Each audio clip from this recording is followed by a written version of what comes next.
Turning your engine, starting V9.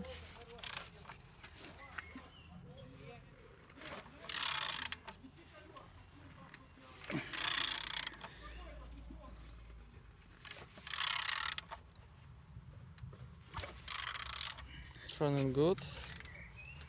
The front engines looks good, as you can see, no damage.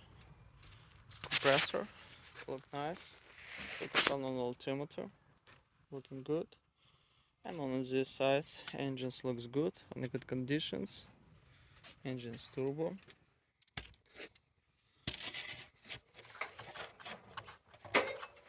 Turbo 2.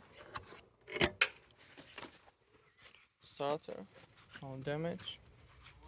Gearbox looks nice. And on this side, everything's good. On the top, all good, all nice. And on the bottom, no cracks, no leaks. And turning your engine, starting V9.